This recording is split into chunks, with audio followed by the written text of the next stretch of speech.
दामोडकरांना माझा खूप खूप मोठा नमस्कार। मी स्वतःची आधी ओळख करून देतो। मी विकास पाटील। तुम्ही मला 4 दिवस सासूच्या या मालिकेमध्ये शुभम या भूमिकेत पाहिलं असेल आणि जी नवीन पिढी आहे त्यांनी मला बिग बॉस सीझन 3 मध्ये विकास पाटील म्हणून पाहिलं असेल। तर मला आता ही एवढी गर्दी बघून मला एक गोष्ट सुचली, म्हणजे आमच्या सिनेमाच्या भाषेमध्ये जेव्हा सिनेमा येतो त्याच्या आधी सिनेमाचा ट्रेलर येतो, तसंच मामांचा जो विजय आहे त्या विजयाचा हा ट्रेलर आहे असं मला वाटतंय हे बघून। आणि ट्रेलरच इतका धमाकेदार आहे मित्रांनो, तर सिनेमा किती जोरात चालणार आहे हे याचा अंदाज आपल्याला आज आलाच असेल। गेले 2-3 दिवस मी राधानगरी तालुक्यात मामांच्या आणि माझी त्याच्यावर मोठी ओळख मी तुम्हाला करून द्यायची राहिली। मी मामांचा लाडका भाचा पण आहे आणि लहानपणापासून मी सोळांकूर राधानगरी या परिसरात जेव्हा जेव्हा मला शाळेत सुट्टी मिळाली या परिसरात येत असतो। हा परिसर माझ्या खूप जवळचा, माझा खूप आवडता परिसर आहे। त्यामुळे नक्कीच हा भाग, इथली माणसं ही खूप जिव्हाळ्याची आणि खूप जवळची आहेत। त्यामुळे मला आज खरं तर मी भाषण करायला नाही आलोय, मी एक भाचा, एक कलाकार, एक ऍक्टर तुम्हाला ही कळकळीची विनंती करायला आलोय की ज्या स्वरूपाची गर्दी आज तुम्ही इथे केलेली आहे त्याच स्वरूपाची गर्दी, त्याच स्वरूपाचा पाठिंबा तुम्ही 20 तारखेला नक्कीच आपल्या लाडक्या AY साहेबांच्या पाठीशी उभे राहून दाखवाल ही मला आता शंका नाही, खात्री झालेली आहे।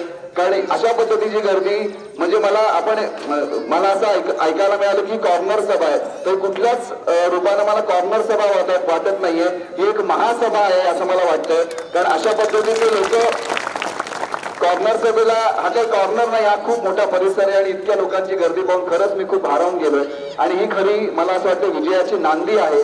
आणि 20 तारखेला आपण सगळ्यांनी जाऊन पिपाणी या निशाणीसमोर बटन दाबून आपल्या लाडक्या AY साहेबांना पाठिंबा दाखवूया। तुम्हाला सगळ्यांनाच माहिती आहे की मामांना यावेळेस अपक्ष म्हणून उभं राहावं लागलंय, जे खरे मला असं वाटतं या तालुक्याचे आमदारकीचे वारसदार आहेत असं मला वाटतं। कारण ज्यांनी गेली 20, 25, 30 वर्ष या भागात काम केलंय, ज्यांनी इतकं प्रामाणिकपणे काम केले लोकांसाठी, ते खरे वारसदार आहेत। पण त्यांना काही कारणांमुळे डावललं गेलं, पण त्यांनी एक निर्णय घेतला की नाही, जरी मला धनाच्या शक्तीने डावललं असलं तरी मला जनशक्ती कधीच डावलणार नाही। आणि त्यांनी हा विश्वास फक्त आणि फक्त तुमच्यामुळे दाखवलेला आहे।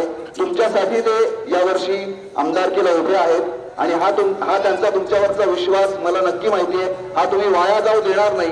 हा विश्वास तुम्ही सार्थ ठरवणार आणि 20 तारखेला पिपाणी या बटनासमोर बटन दाबून त्यांना प्रचंड मतांनी विजयी करून दाखवणार अशी मी तुमच्याकडनं ग्वाही घ्यायला खरं तर इथे आलेलो आहे। आणि मी जास्त तुमचा वेळ घेत नाही, कारण मला माहिती आहे सगळेच तुम्ही आपल्या लाडक्या AY पाटील साहेबांच्या तोंडून ते आज काय बोलणार आहेत याची तुमच्या सगळ्यांच्या मनात उत्सुकता आहे। त्यामुळे फार वेळ न घेता मी एवढंच सांगतो, ज्या विश्वासाने त्यांनी ही उडी घेतली आहे ती उडी घेण्यामागचं धाडस हे फक्त आणि फक्त तुमच्या जनतेमुळे त्यांच्यामध्ये आलेलं आहे आणि हे धाडस त्यांनी दाखवलं।